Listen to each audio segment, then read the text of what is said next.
selamat malam teman-teman ngerti saham semuanya. Jumpa lagi bareng Mince Friska di hari apa ini? Oh, di hari Senin. Oke. Di awal pekan ini kita akan diskusi berfaedah ya. Seperti tadi udah kita umumkan ya. Malam ini khusus kita mau bedah dua emiten dulu ya, Unilever dan Antam bareng expert sekaligus value investor Indonesia dari zamanku dulu ya, dari zaman 2010 aku sudah ngikutin Mas Teguh Hidayat ya, blognya, bukunya segala macem ya, udah kayak sosok kakak panutan lah kalau Mas Teguh Hidayat ini. Sebentar, kita invite dulu ya Mas TH, apakah sudah join di tengah-tengah kita? Oh ya, belum ngetik judulnya. Bedah emiten, pastikan tonton sampai akhir ya teman-teman, karena jarang-jarang ini Mas TH mau sharing-sharing di IG live. Jadi kapan lagi nih bedah emiten ya, since 2010 aku udah banyak belajar dari Mas Teguh Hidayat ini. Jadi harusnya teman-teman juga bisa ngambil banyak ilmunya beliau ya. Bukunya jangan lupa dibaca, itu bagus banget. UNVR Antam. Oke, sebentar, kita pin komen dulu. Oh iya, ini IG live terakhirku sebelum cuti lahiran. Habis itu nanti mungkin ya baca-baca postingan aja ya, live-nya kita libur dulu. Mas Teguh Hidayat, sebentar.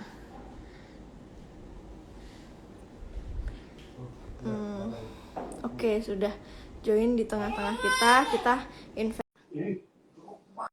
Oke, mana ya? Sebentar ya, kita tunggu. Sedang loading. Nah, ini dia. Selamat malam, Mas TH. Halo, Mas. Halo, Mas. Apakah terdengar suara saya? Atau sepertinya agak loading. Udah clear suaraku, Mas? Jelas. Oke, ini kayaknya koneksi di Mas TH agak putus-putus kali ya. Agak ngelek gitu. Saya lagi ada di Makassar ini, dan lagi di hotel, dan di hotelnya itu kayaknya wifi-nya kurang bagus. Jadi tapi kayaknya sinyal dari handphone pun sama kurang bagus. Tapi suara saya meskipun nge-lag cukup jelas terdengar, Rizka.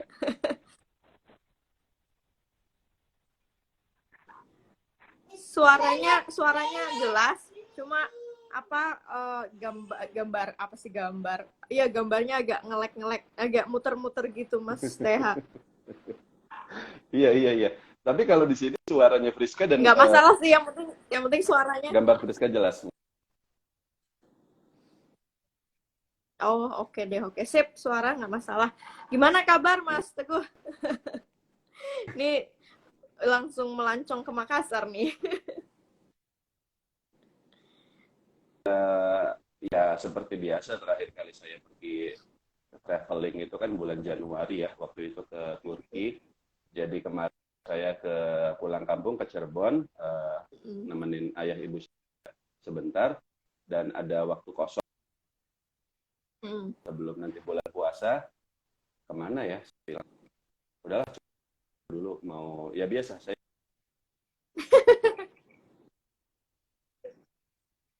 suka traveling ya Mas ya? Sulawesi Selatan gitu, iya. Bukan traveling ya, lebih tepatnya road trip. Jadi saya nyetir gitu loh, nyetir mobil, menelusuri jalan-jalan, melihat jalan. Oh. Memang pengen lihat-lihat aja gitu loh, seperti apa sih dunia itu. Itu saya suka sekali kan, seperti itu. Gitu loh. Keren. Ini baru investor panutan banget nih. Hidupnya seorang investor enak banget sepertinya ya, kalau udah capai masa-masa seperti Mas TH ini. Nah, Mas Teguh, sesuai janji kita ke teman-teman ngerti saham nih, udah 1.500 orang lebih nungguin. Kita malam ini spesial akan diskusi tentang bedah emiten ala Mas Teguh Hidayat gitu. Jadi teman-teman udah banyak polling, ternyata polling terbanyak Unilever dan Antam.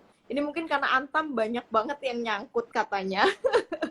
jadi ingin mendengarkan Mas Teguh juga untuk membedah emitensi Antam ini. Mungkin yang pertama mau Unilever dulu atau mau Antam dulu nih, Mas?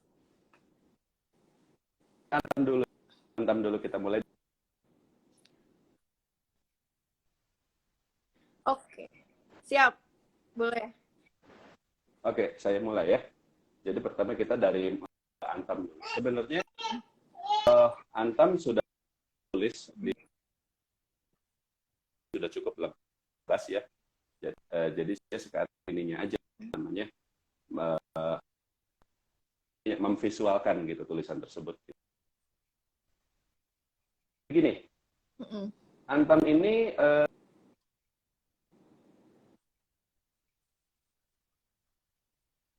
November, Desember, dan Januari kemarin. Jadi kenaikannya juga waktu itu. Jadi gini, memang IHSG antara November itu naik luar biasa. Pada bulan Oktober IHSG 5.100, tapi pada bulan Januari sempat pada pertengahan sempat sebelum agak mendatar seperti itu.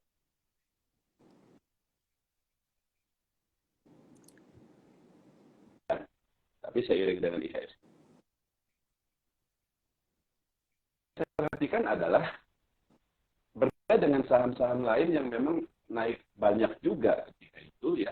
Antam ini banyak cerita yang mungkin Friska juga pasti Friska udah pernah dengar ya terkait yang apa namanya mobil listrik ya kan yang katanya bukan pemerintah mau bikin bangun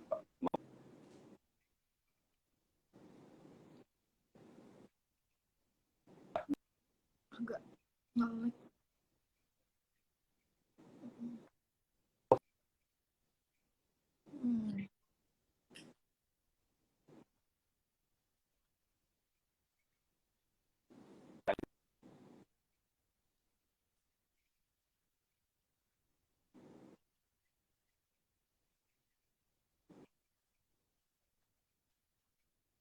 semua hanya berita-berita saja, tapi dari perusahaannya sendiri tidak ada informasi resmi terkait hal tersebut. Sebenarnya itu sangat mudah dilacaknya di pengumuman ya di idex.co.id.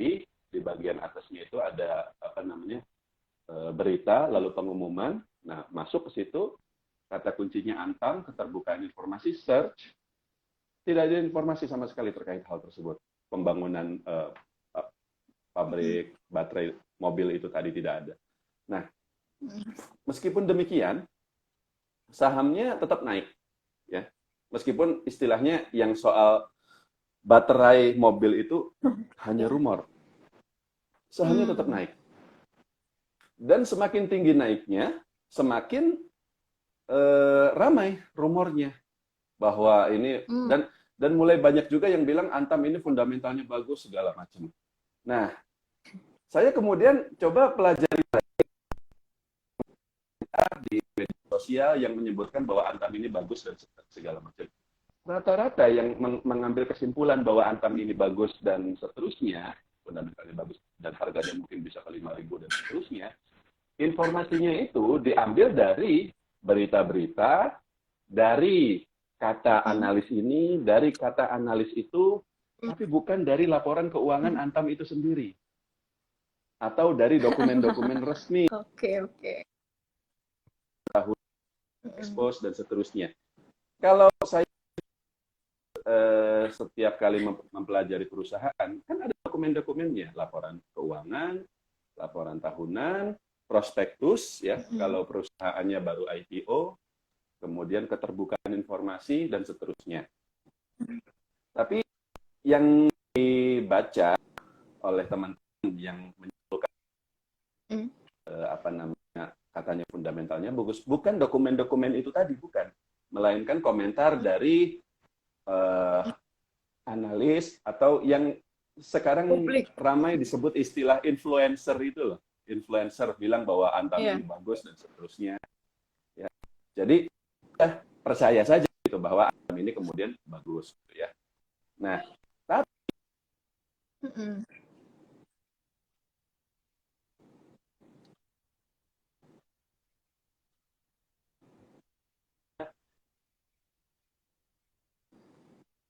memang Antam ini kan perusahaan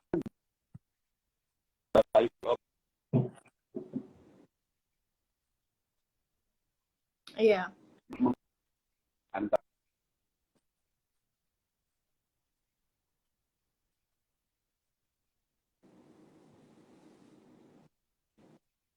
ekuitasnya 20 triliun. Itu kurang lebih sama seperti Pegas, ya. Kurang lebih, pokoknya itu hitungannya perusahaan besar lah. Nah, tapi ya selama itu, Antam ini Mm. pendapatannya besar, tapi labanya somehow kecil. Dari dulu sampai sekarang. Nggak pernah labanya itu. Mm. Dari Sebenarnya dulu.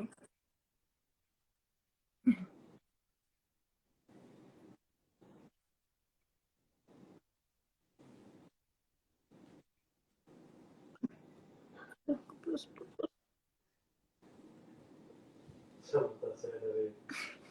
Makassar. Sinyal di Makassar sepertinya gitu ya. putus nih. ROE-nya harus ini, labanya dia juga minimal harus 2 triliun. Nah, itu baru ROE-nya mencapai 10%. Seperti itu.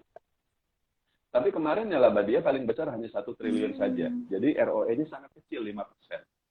Nah, itu satu.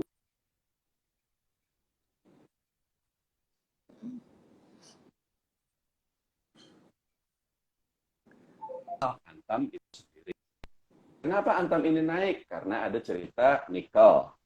Apakah Antam memproduksi nikel? Betul. Seberapa besar kontribusi nikel ini terhadap pendapatan Antam secara keseluruhan? Hanya 20 sampai 25% saja. Yang sebagian Hmm.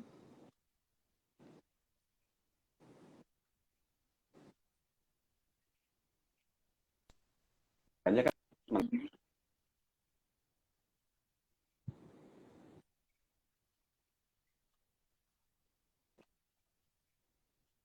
Hmm. disusul nikel. Ini sangat sedikit. Kontribusinya sangat sedikit.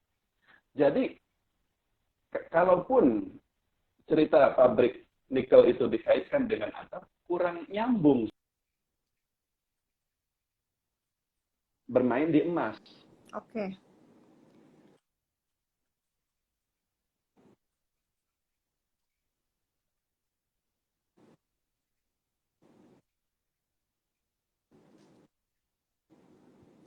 Tidak kurang memuaskan ya.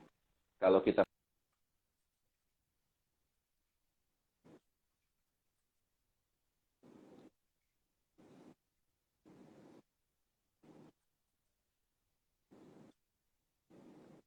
bauksit itu kan menjadi alur,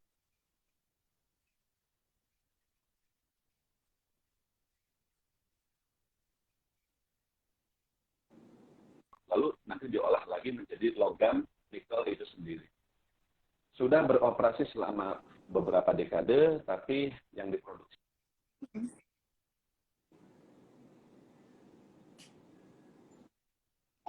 Mas TH, sorry suaranya makin makin nge-lag, Mas. Mungkin bisa geser posisi nggak ya? Siapa tahu ada sinyal yang lebih nangkep.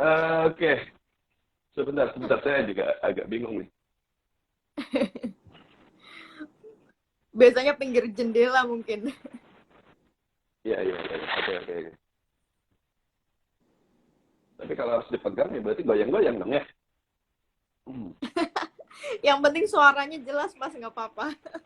Kalau kayak gini suaranya cukup jelas nggak? Ini jelas, better sih. Better ya? Oke, better.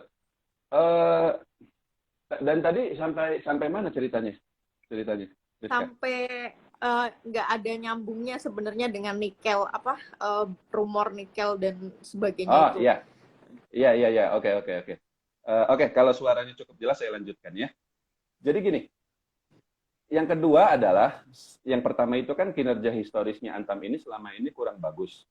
Yang Mm, kedua, Antam sebenarnya lebih banyak, 75% pendapatannya dia itu dari logam mulia, dari emas. betul. Dan hanya 20% yang dari nikel.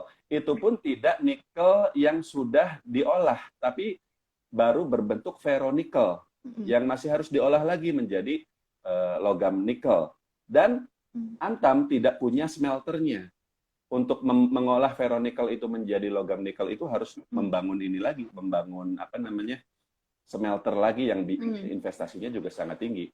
Nah, dan Antam ini jangankan untuk bikin smelter yang mengolah ferronikel menjadi logam nikel, untuk mengolah biji nikel menjadi ferronikel saja pada tahun 2015 lalu Antam ini memperoleh suntikan modal dari mm, pemerintah dengan mekanisme reg issue ya, untuk membangun smelter untuk mengolah ferronikel mm, tahun 2015. mm.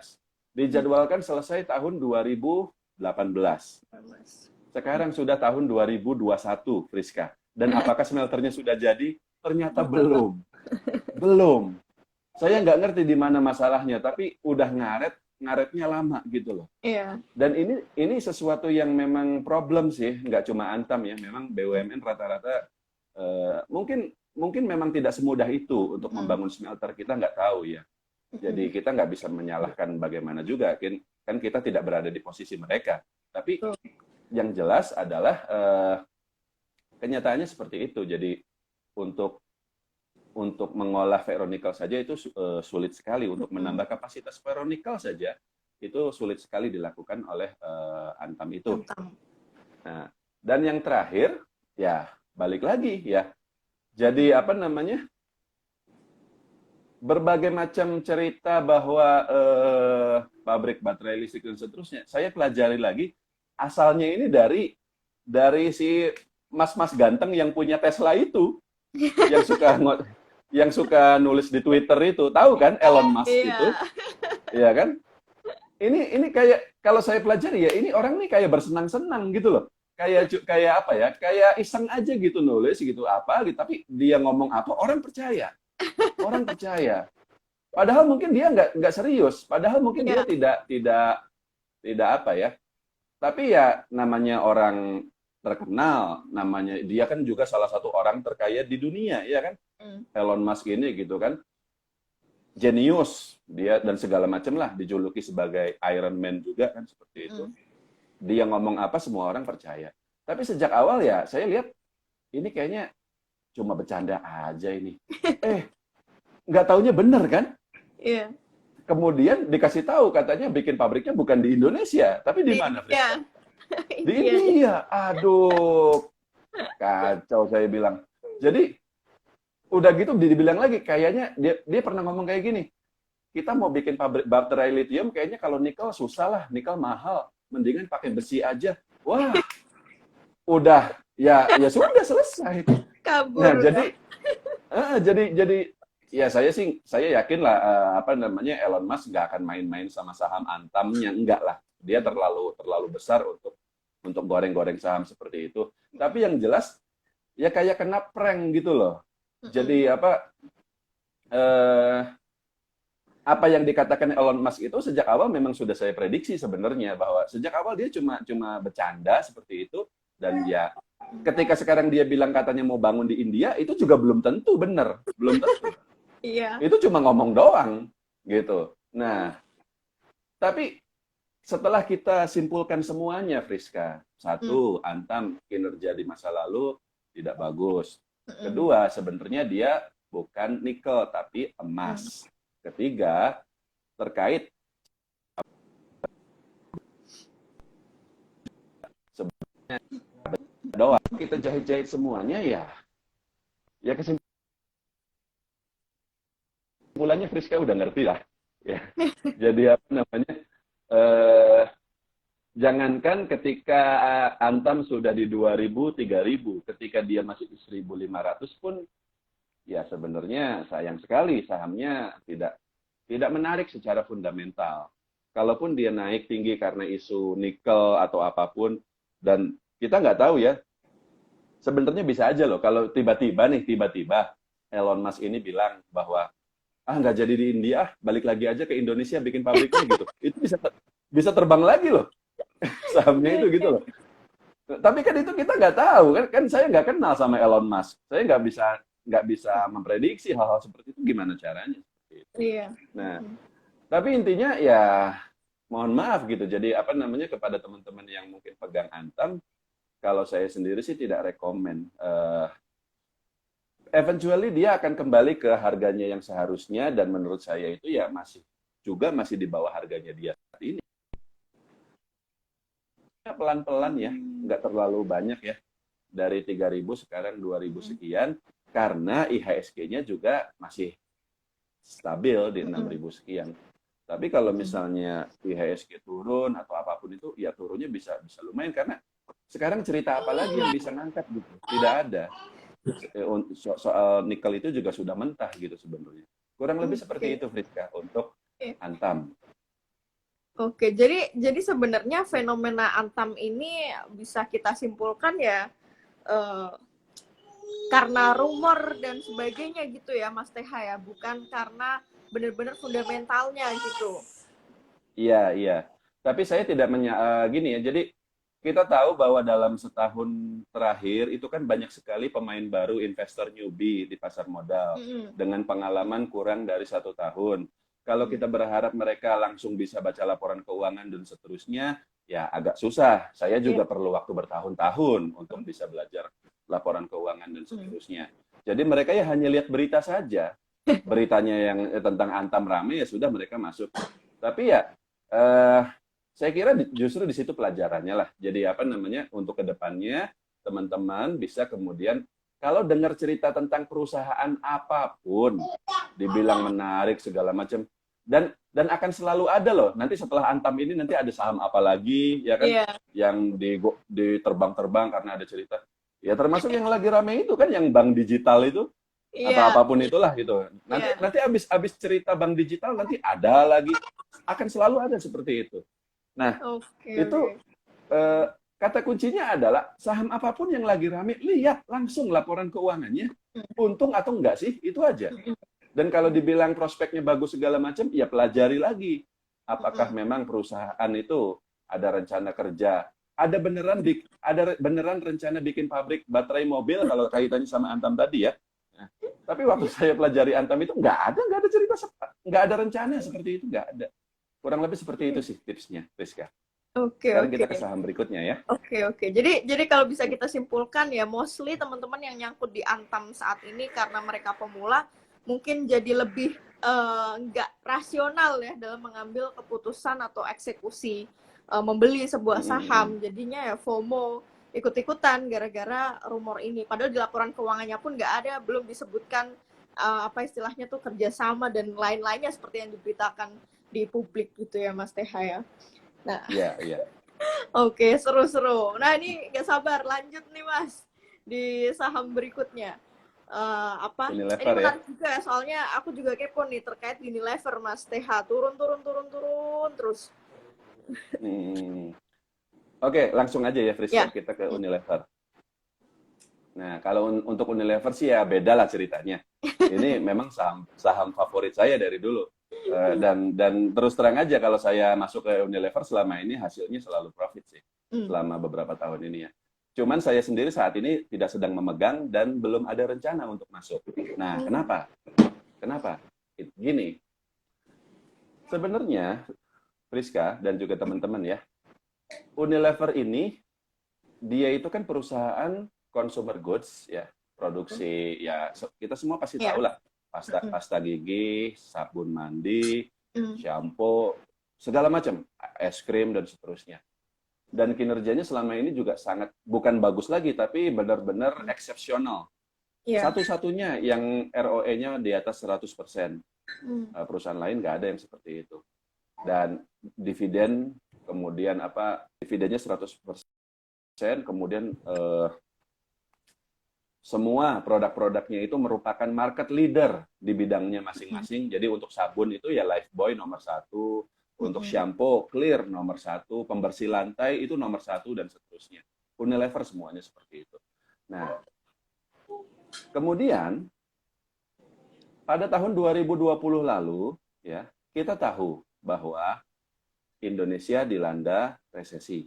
Dan sebenarnya yang masih terjadi sih sampai hari ini karena pandemi COVID-19.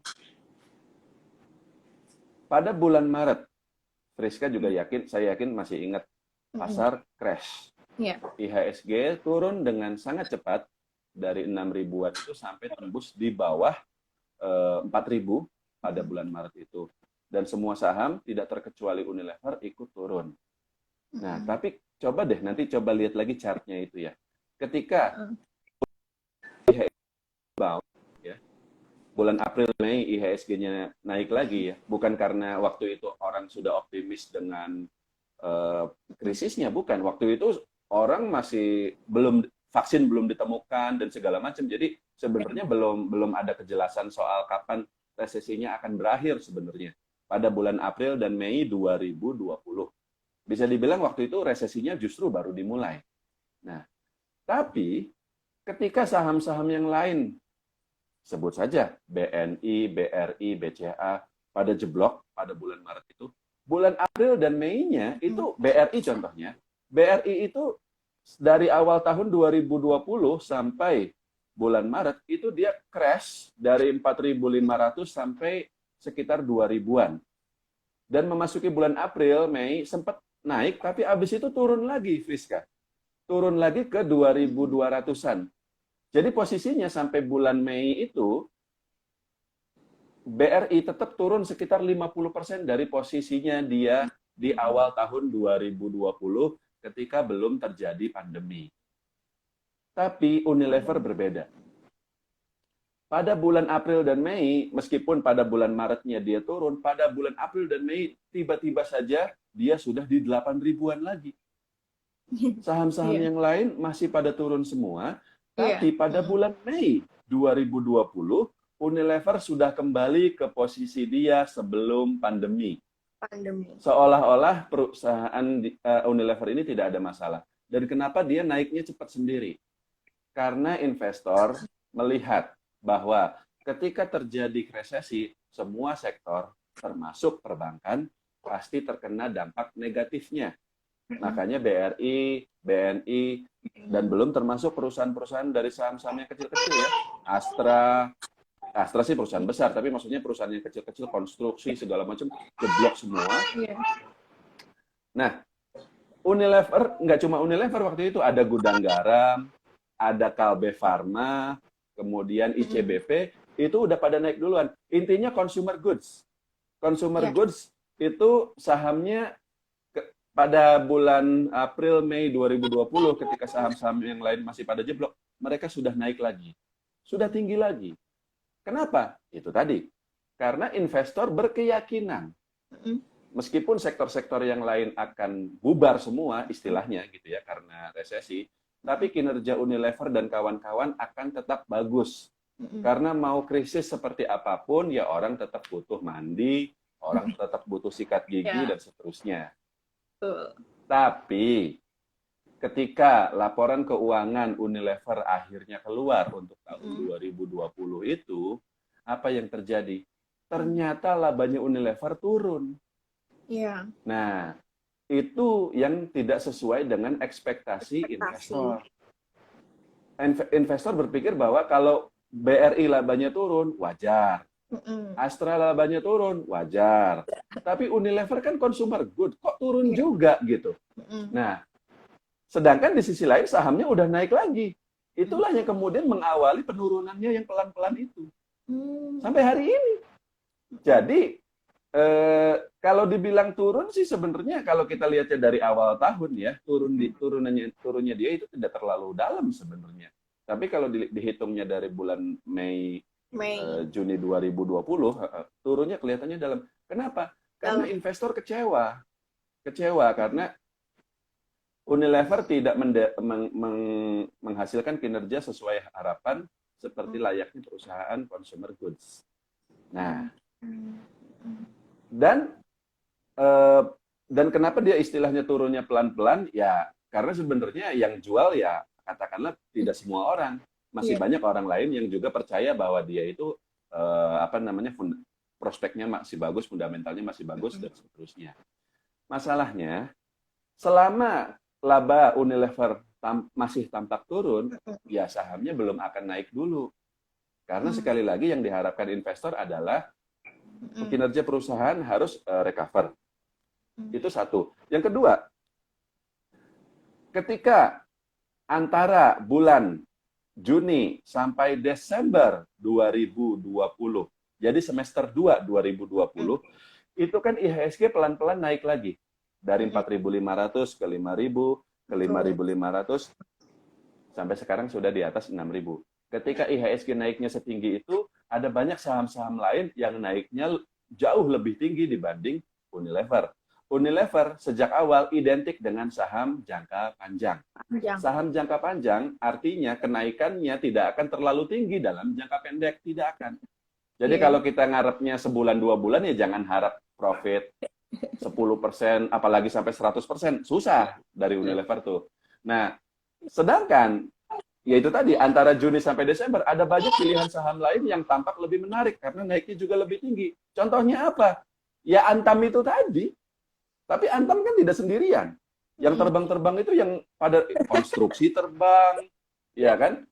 Batu bara terbang, apa namanya, saham-saham farmasi terbang dengan ceritanya masing-masing.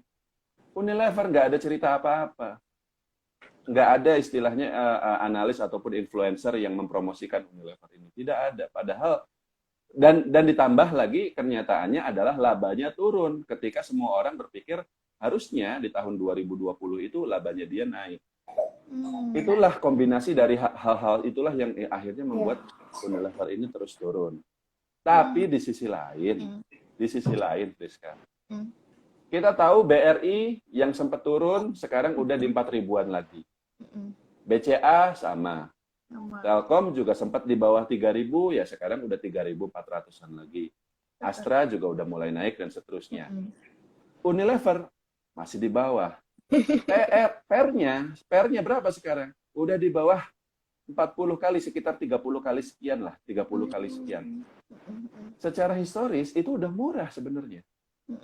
Ingat bahwa Unilever ini tidak bisa disamakan dengan emiten lain, saham lain ya dari sisi valuasi, karena secara fundamental juga dia sangat-sangat istimewa. ROE-nya sangat tinggi, dividennya sangat besar dan seterusnya. Jadi PER-nya juga tidak bisa kita berharap PER-nya dia itu cuma 10, 20, enggak.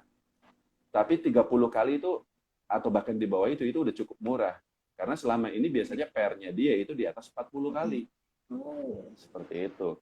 Nah, tapi meskipun dia sudah cukup murah, kan tetap yang ditunggu orang itu adalah laba dia naik dulu. Dan apa namanya, cerita-cerita Antam, kemudian saham-saham perusahaan lain yang pada terbang-terbang itu, kan nanti pada akhirnya meredup gitu loh. Saham-saham yang terbang-terbang itu ujung-ujungnya turun lagi gitu. Nah, jadi itulah yang kita tunggu saat ini. Ketika misalnya nanti di kuartal 1 atau kuartal 2, 2021, laba Unilever akhirnya naik lagi, kemudian saham-saham yang rumor-rumor terbang itu pada akhirnya turun lagi. Nah, saat itulah gilirannya Unilever akan naik menurut saya. Jadi saya sendiri pun itulah yang kemudian yang saat ini sedang saya tunggu gitu, seperti itu. Dan saya sendiri cukup yakin bahwa pada tahun 2021 ini laba Unilever berpeluang untuk kembali naik. Kenapa? Karena pada tahun 2020 kemarin itu memang resesinya cukup parah, cukup serius. Penurunan daya beli masyarakat itu sungguh-sungguh terjadi. Dan beberapa produk-produk Unilever itu memang harganya nggak murah juga. Contohnya sabun mandi, Lifebuoy. Saya baru nyadar, harganya di supermarket itu udah 3.000 satunya itu. Untuk yang kecil ya, kalau yang gedenya itu kalau nggak salah 4.000. Kalau saya beli sabun, mau 3.000, mau 4.000, nggak ada masalah Friska. Dan saya yakin Friska juga sama, nggak lihat lah itu sih. Tetap Iya. aja murah. Tapi jangan lupa Friska, ada juga orang di luar sana ya, yang begitu lihat sabun harganya 3.000, tapi ada sabun lain yang harganya 2.500, ya mungkin dia belinya yang harganya lebih murah ini gitu. Iya. Inilah yang kemudian ya karena kondisinya lagi susah, jadi biaya belanja juga harus di apa sih namanya diirit-irit gitu seperti itu. Diirit-irit. Nah, tapi kan sekarang ini perlahan tapi pasti ekonomi mulai pulih lagi Boleh. ya. Banyak juga bantuan dari pemerintah dan seterusnya. Diharapkan daya beli masyarakat. Nah, ketika itulah orang-orang akan balik lagi ke Lifebuoy, balik lagi ke Clear, balik lagi ke pokoknya produk-produknya Unilever lah. Dan Iya. saat itulah kemudian kinerjanya Unilever akan kembali naik dan sahamnya juga pelan-pelan tapi naiknya ya, nggak akan kencang. Pelan-pelan dia akan naik lagi. Kurang lebih seperti itu, Rizka. Tapi kalau untuk saat ini, kalau tadi dibilang Mas Teguh kan terbilang murah dengan persegi itu, berarti harusnya kalau kita sebagai investor secara logika mumpung lagi turun murah kayak gini, boleh nggak sih mulai nyicil gitu misal Mas TH untuk saham sekelas Unilever yang kita tahu bertahun-tahun lah secara fundamental memang istimewa gitu. Kalau kita bisa komitmen untuk istilahnya, kita sekali lagi gini ya, tidak semua investor itu investor jangka panjang. Dan saya sendiri pun kadangkala ada juga beli saham untuk misalnya hanya untuk 2 atau 3 bulan saja gitu. Jadi dalam waktu itu mudah-mudahan naiknya kencang seperti itu. Nah, tapi untuk Unilever ini kan kita tahu tidak bisa untuk jangka pendek seperti itu. Iya. Jangankan sehari, seminggu, sebulan, 2 bulan juga nggak bisa. Setahun lah minimal. Gitu. Iya. Nah, jadi pertama, tanyakan dulu kepada diri kita sendiri, apakah kita bisa komitmen untuk beli Unilever ini, lalu di hold paling tidak selama 1 tahun. Nah, komitmen ini memang agak susah. Jadi apa namanya, apalagi ya, memula kan dilihat lagi tiap hari gitu kan. Jadi agak repot. Tapi beberapa orang bisa melakukan itu. Beberapa orang bisa beli saham, lalu udahlah, tenanglah, biarin sampai 1 tahun. Nah, kalau teman-teman bisa melakukan itu, boleh, silahkan cicil seperti itu. Tapi kalau misalnya pengen lebih pasti dalam tanda kutip, ya itu tadi yang saya bilang, tunggu sampai laporan keuangan terbarunya keluar, labanya naik, baru kita beli dan nggak usah nyicil, bisa agak banyak langsung ketika itu. Jadi apa namanya? Tapi Pak Teguh, kan kadang bisa juga terjadi sebelum laporan keuangannya keluar, sahamnya naik duluan gitu kan ya. Seperti itu gitu ya. Nggak apa-apa. Saham seperti Unilever ya nggak akan arak juga lah, ya kan? Sedangkan apa namanya, terlalu berat dia kalau langsung arak, nggak mungkin. Paling tapi kalau misalnya, jadi kalau dia naik itu mungkin besoknya turun-turun lalu akan bergerak sideways. Intinya, sekali lagi dia itu saham jangka panjang, jadi nggak usah khawatir dengan pergerakan jangka pendeknya hariannya seperti itu. Tapi asalkan di bawah 7.000 menurut saya sih sudah murah lah. Jadi tinggal tunggu momentum kinerjanya membaik, baru sahamnya naik. Seperti itu kurang lebih, Friska. Oke, ini tercerahkan banget dan akhirnya terjawab rasa penasaran teman-teman nih terhadap Unilever dan Antam. Kita sebenarnya memilih 2 saham yang secara karakter beda jauh ya, Mas TH ya. Unilever. Iya, saling berkebalikan sebenarnya. Tapi seru jadinya, bisa jadi pembelajaran lah untuk teman-teman investor pemula ya dengan adanya saham yang akibat FOMO segala macam kayak gitu. Oke, Mas TH mungkin sebelum kita closing ini live-nya boleh kasih jangan bosan-bosan deh ngasih wejangan nih buat teman-teman investor pemula yang kebanyakan di sini masih usia investasinya di bawah 1 tahun. Bagaimana nih ke depannya, terutama menghadapi saat ini banyak mungkin mereka nyangkut di saham A, B karena FOMO ikut-ikutan beli segala macam. Iya.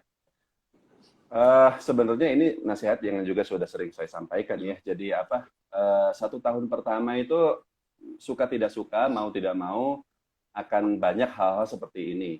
Ada juga sebenarnya gini loh, nggak semua investor pemula yang dengan pengalaman kurang dari 1 tahun nyangkut di sini, nyangkut di situ. Kadang ada juga yang cuan, iya kan? Iya. Kalau ada yang beli apa namanya Antam ini misalnya kebetulan di harga 1.000 beberapa bulan lalu, posisinya hari ini masih cuan kan? Iya. Karena Antam masih di 2.000-an seperti itu. Jadi, Iya. nah itu tuh kadang memang sangat random. Jadi mungkin teman-teman ada yang cuan, tapi yang orang yang lain yang sebenarnya sama-sama pemula rugi seperti itu. Dan pilihan sahamnya sebenarnya sama, Antam gitu. Tapi harga belinya yang beda gitu. Ada yang belinya di harga atas, harga belinya di harga bawah. Nah,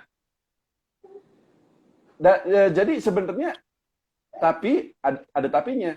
Kalau misalnya teman-teman yang katakanlah kebetulan cuan tadi ya, dan itu memang hanya karena kebetulan saja, karena kebetulan dia belinya di harga bawah lalu. Jadi bukan karena dia mempelajari segala macam ya, karena dia ikut-ikutan apa namanya lagi rame saham apa dia beli dan ternyata naik seperti itu.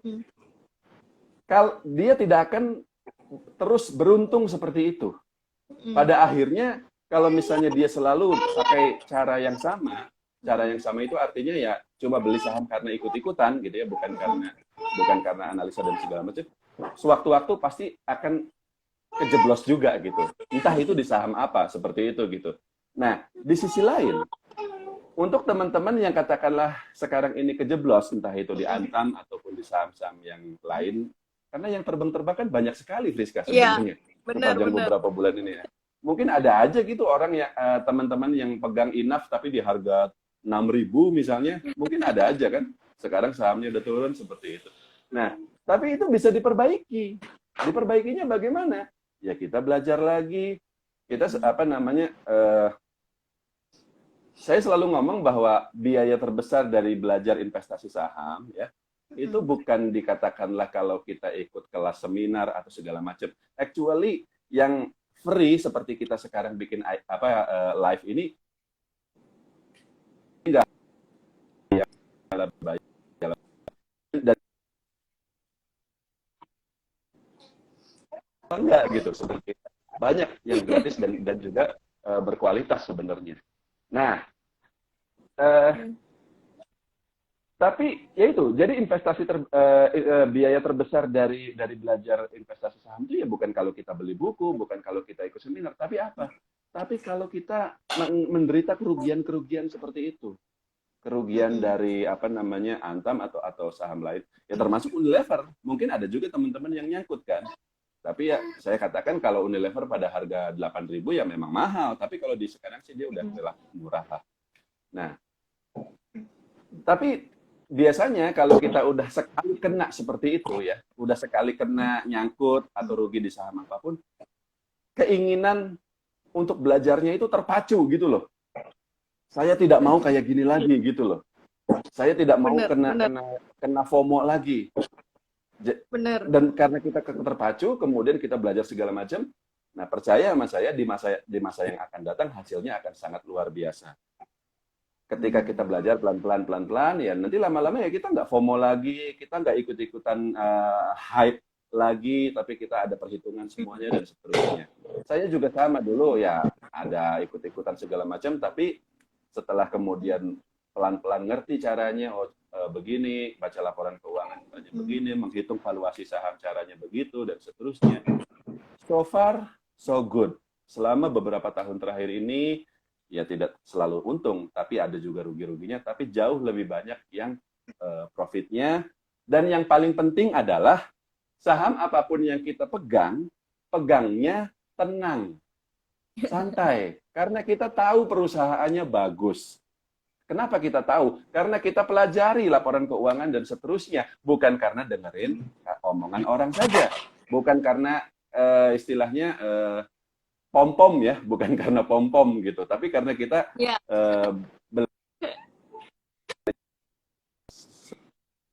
hati. Dan kenapa kalau investor yang sudah cukup berpengalaman, ya contohnya kayak saya gitu, saat ini saya sekarang ada di sini di Makassar, minggu depan mungkin ada di mana, besoknya lagi ada di mana. Kita nggak pernah lah kita buka laptop, kita lihat harga saham. Tapi kita bisa menjalani hidup dengan normal, bersenang-senang, jalan-jalan, dan seterusnya. Karena kita tahu bahwa saham-saham itu Mungkin teman-teman yang ikut kelas ini pada akhirnya akan mencapai titik itu. Pada akhirnya akan mencapai titik di mana teman-teman semua bisa beli saham, lalu biarin aja setelah 2-3 bulan atau 1 tahun, cuan. Seperti itu. Kan enak kalau kayak gitu, ya nggak? Nggak usah diliatin tiap hari lagi gitu. Jadi sambil, kalau kata Pak Lokeng Hong, kaya sambil tidur, kan gitu. Nah, tapi ya itu ada tahapannya, ya kan, seperti itu. Jadi kurang lebih pesan saya seperti itu sih, Rizka. Ya.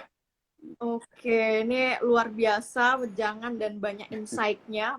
Ini kayaknya banyak teman-teman investor pemula merasa tertampar dengan berbagai statement yang dikeluarkan sama Mas Teguh. Jangan lupa ya teman-teman, akan semakin tertampar ketika banyak baca buku-bukunya Mas TH ya, karena aku pun dulu juga ngerasa oh iya ya kayak gitu. Dan blognya juga teguhhidayat.com itu dari zaman 1 dekade yang lalu kayaknya, pas zamanku kuliah itu. Pelan-pelan aku juga banyak belajar dari situ, terutama tentang psikologi teman-teman. Ini yang harus kita banyak contoh dari Mas TH, itu psikologinya bisa menjadi lama-lama ya, lama-kelamaan bisa menjadi investor yang kalem investor ya. Makanya ada bukunya yang judulnya The Calm Investor, itu aku juga suka banget itu Mas, yang itu menenangkan banget. Menenangkan banget. Kata Warren Buffett sendiri, sebenarnya 90% investasi saham itu psikologis, 10%-nya baru analisa, seperti itu. Kayak gitu. Lah ya, makanya itu yang susah apa ya? Ya pelan-pelan sih, memang namanya psikologi. Aku pun juga dulu belum mampu untuk secara mental ataupun psikologi biar tenang segala macam. Nah, Mas TH ini di penghujung acara, thank you banget atas waktunya di tengah-tengah holiday-nya, menyempatkan sharing-sharing ke teman-teman. Ini bertahan 2000 lebih loh Mas TH demi mendapatkan banyak insight, banyak yang tertampar pastinya. Nah, stay safe ya Mas TH, selamat berlibur di Makassar.